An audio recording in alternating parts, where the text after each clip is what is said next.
something will go wrong with your campaign. And when that something goes wrong, you're going to know what to do about it.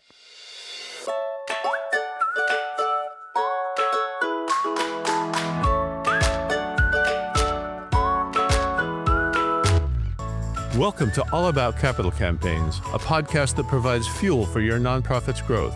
Each week, Amy Eisenstein and Andrea Kihlstedt, co-founders of Capital Campaign Pro, provide practical tips about raising more money for your nonprofit organization. Here are your hosts, Amy and Andrea.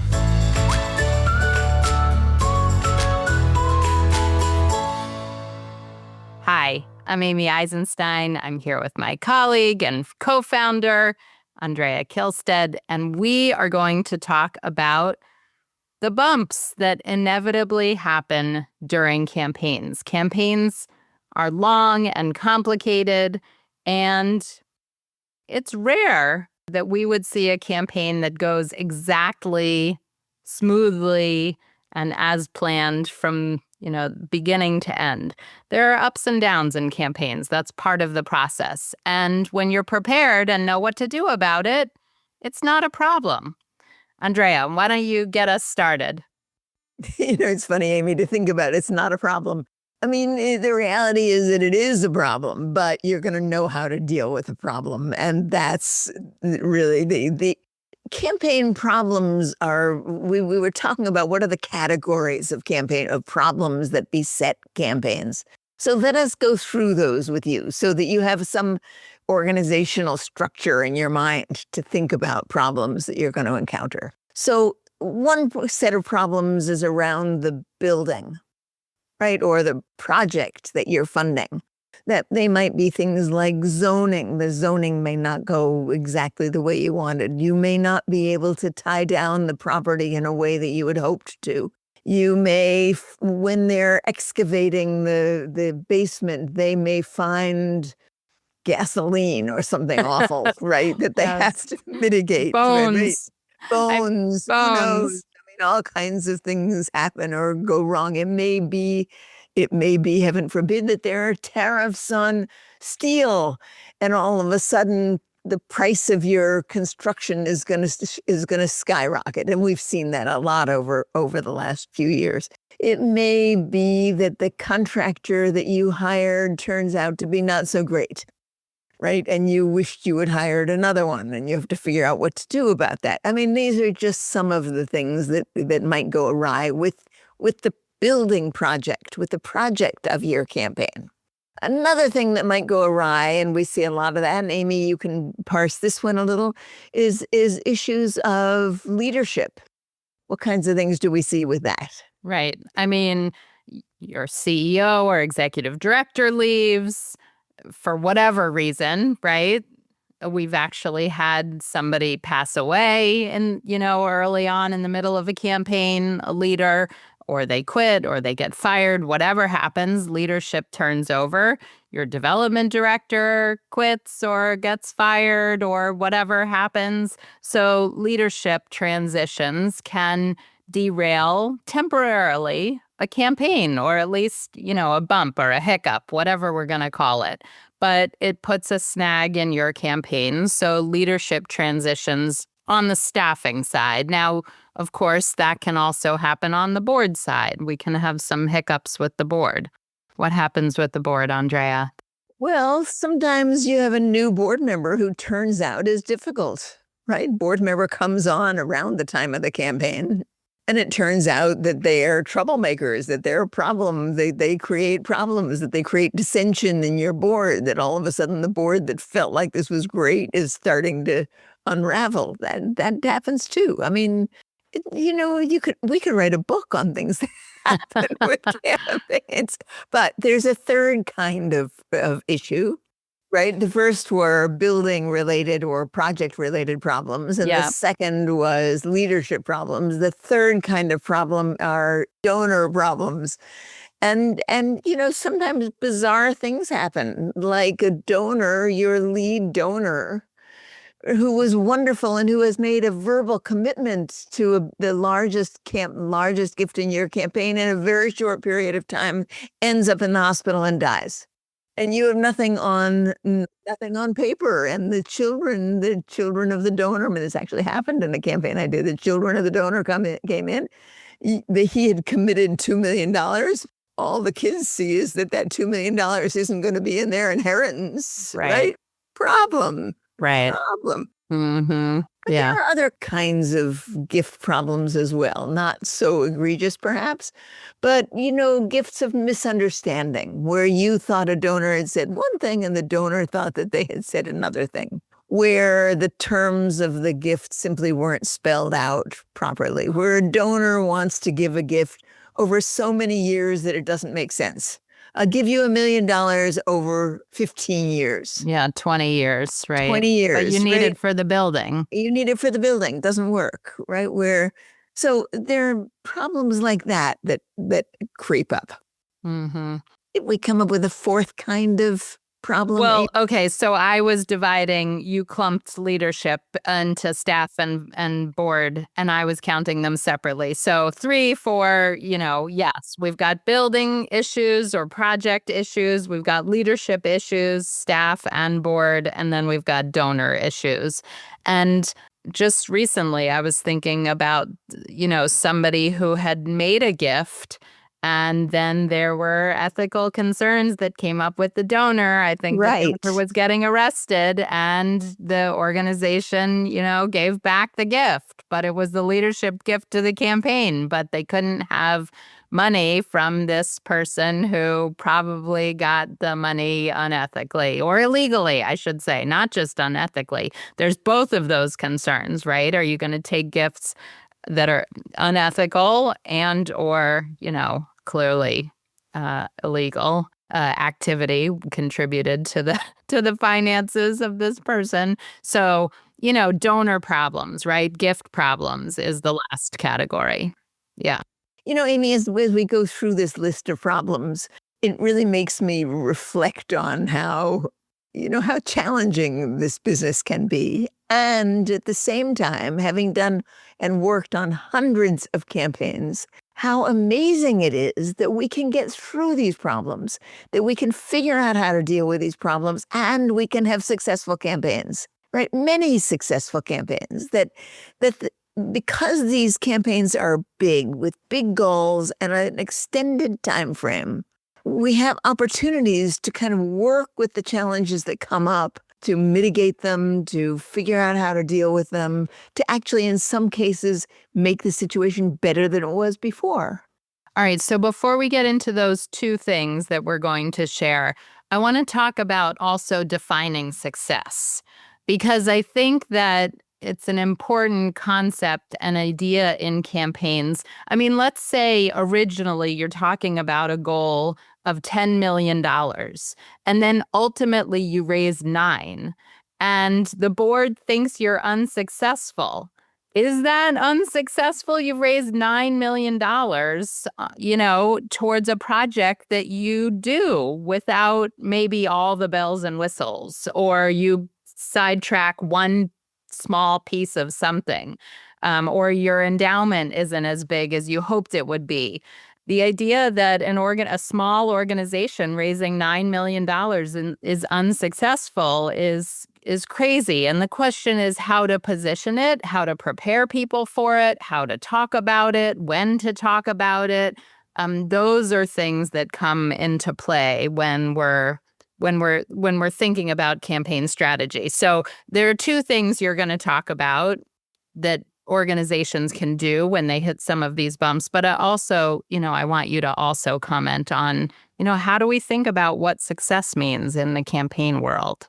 Amy, one of the ways to think about success in the campaign world is not to think so much about money, but to think about whether the project was accomplished, to think about whether at the end of the campaign, you actually are able to do more for the community you serve. Yes. Right? Whether you have lived out that part of what's driving the campaign, because that's what this is really all about.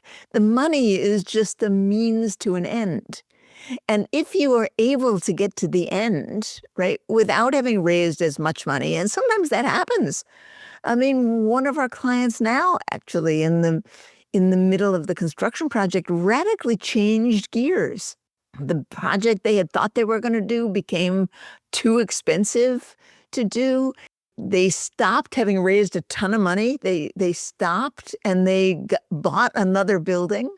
And then they changed the entire construction plan for the first building. They ended up with two buildings done for less money than they had originally started. And they raised less money than they had originally planned. Are they successful? You betcha they're successful. Yeah, Right? that's a great example. And I think it's important for board members and staff leaders to understand that projects and plans do morph and change.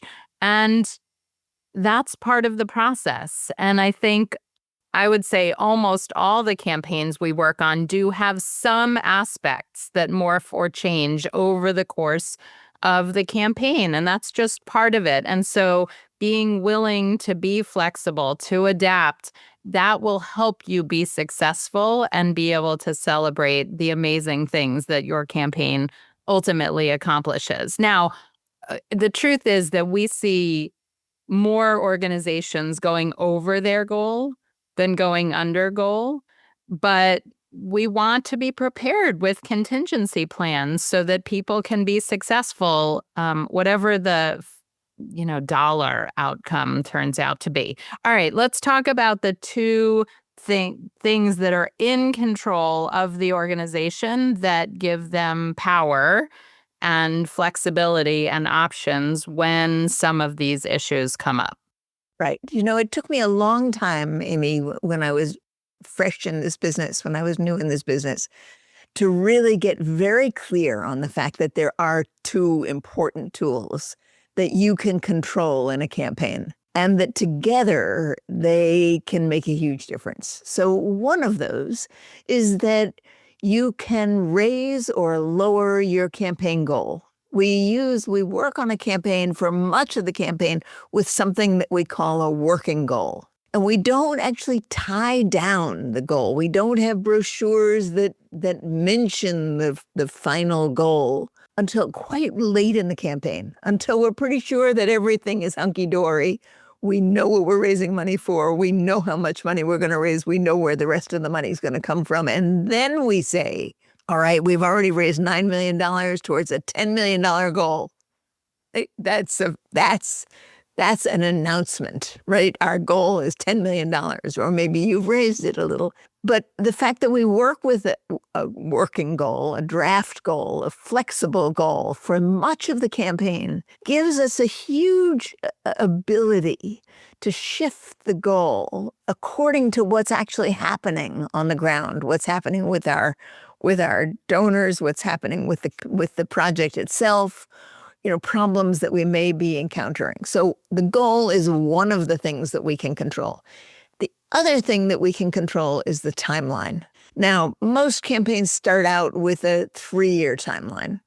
Some a little quicker, most 3 years, sometimes 5 years. The 3 years is often set because in many campaigns, you give donors the option of pledging their gifts over 3 years. And because campaigns take roughly 36 months if everything goes fine. But if everything doesn't go fine, you can extend your campaign timeline. You can say, all right, it took longer to get this building stuff tied down than we thought it would. And we couldn't get answers from some of our major donors until the zoning was tied down, for example. So everything got delayed. Well, we can add another year to the campaign timeline. We can control that. And together, right, I think about it like flying an air balloon with, I don't know what those things are, where you have two lines, right? To add heat and contract, yes, right? Exactly, right? You can play with those a little. You can extend the timeline. You can shrink the goal. You can expand the goal, depending on what's going on. But those are your two levers. Maybe they're levers. Well, Well, let's talk about reasons to and not to extend the timeline, because we don't want people to continue to extend the timeline and hope that they're just going to get to their goal and keep extending the timeline. There is very clear and specific reasons to not extend the timeline when it's time to call it, right? As it were. So That's right. what is that? So, I mean, one of the characteristics of any capital campaign is that it has a beginning, a middle, and an end, right? That it doesn't just dribble out forever. Unlike your annual fundraising, right, which goes on year after year after year after year, right? Capital campaigns don't do that. Donors make a gift. It's a special gift. They may pledge it over a certain period. But once the campaign is done, once you've raised the money, the campaign is over and then you can celebrate it. Okay, so I was leading you somewhere and you didn't go there. So Oh, I'm going to say, when you please. don't have any more prospects on your list, Oh, realistic, right? You Well, can't that's just a good place to go. right? You can't just extend the timeline a year and hope that you're going to raise another million if there's no more viable, what's the word I'm looking for? Researched, Right. uh, Prospects, real live, good, qualified. That's the qualified word prospects. qualified prospects. So the reason to extend the timeline is if you have 10 or 20 or 30 people that you're going to solicit, that you have connections to, that you can get meetings with, that you have reason to believe can and might make a gift, that you're cultivating, that you're actively soliciting, then you can extend the timeline. But if you're out Right. of prospects, it's time to call it. Absolutely. I thank you, Amy. I totally missed that ball that you threw me. No worries. No worries. Okay. So that's fine. But so if you have more prospects, extending the timeline is a good strategy. If you don't, it's not. And it's time to say, okay, we were hoping to raise $10 million. We're at 7.5. Here's what we're able to do with the project for 7.5, and we need to celebrate that. So yeah. Right. And we're going to take the next 3 months or 6 months to raise another 500,000, right, in the public phase of our campaign, and then we're gonna have a big celebration. Right. So the good news about campaign strategy, and if in the quiet phase you haven't announced a formal goal, which you shouldn't have, as Andrea said, you're using a working goal, a goal you're working towards, or a draft goal of $10 million, and you're telling your quiet phase prospects that we're using a working goal, and that's written on all of your information, your proposals, the documents that you're sharing quietly and privately in these one-on-one solicitations. Then you can go back to them and say, hey, listen, these things happened. We're now working, we're going to announce a goal of 8 million, and will you help us get there? And this is what's going to change or adjust in terms of the project or what we're able to accomplish. And that's just how campaigns work. Yeah, that's just how campaigns work.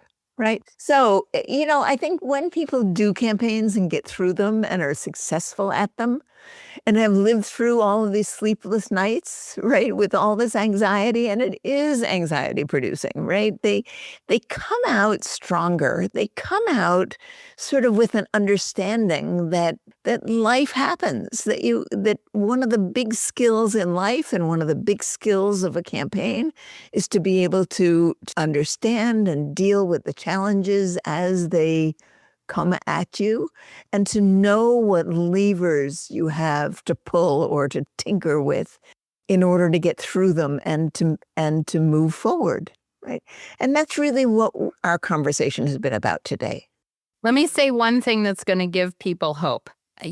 Obviously we've been talking about the challenges, and sometimes that leads to lowering the goal. Sometimes it leads to extending the timeline. So those are the two things that can happen.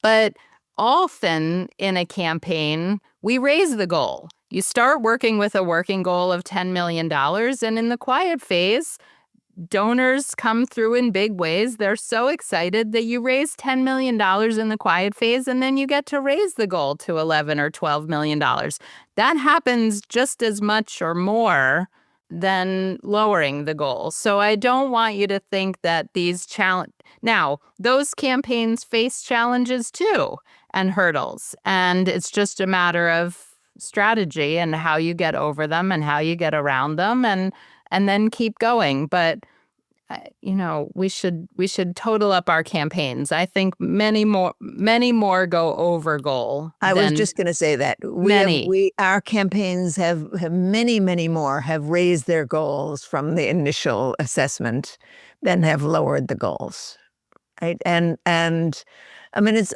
and then of course they raise the goal, and then they've set themselves up for having to work like mad to get to the higher the new goal, the new raised goal. Raised goal. So it's always living on the edge, right? The title of this should be "Living on the Edge," right? Because even when things have gone swimmingly, you make it so you're living on the edge. And Amy, to get back to the initial question you posed, what is campaign success, right? What is a successful campaign? I'll give you a new definition.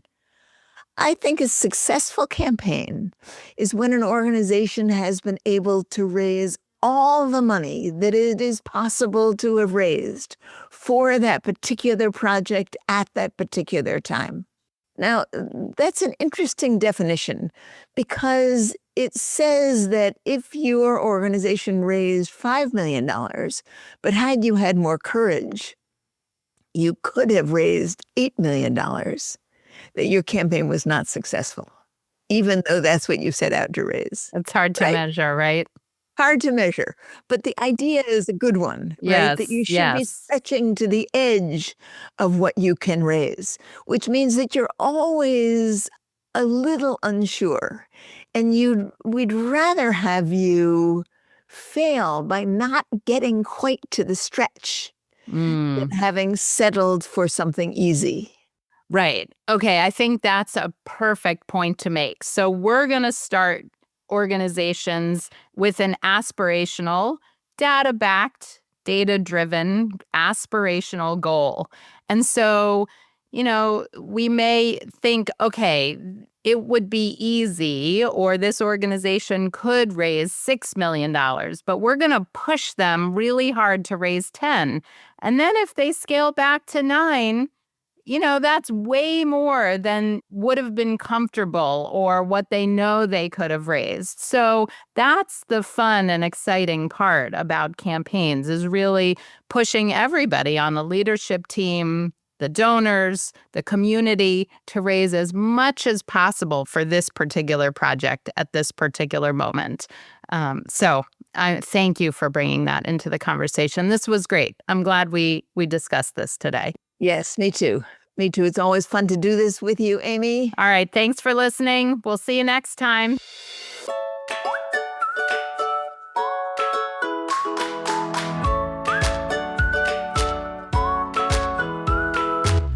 Thanks for joining Amy and Andrea for today's All About Capital Campaigns. To learn more about them and their work with organizations like yours, visit capitalcampaignpro.com, where you'll find all the help you'll need for your campaign. And please subscribe, then rate and review us on your favorite podcasting platform. Thank you.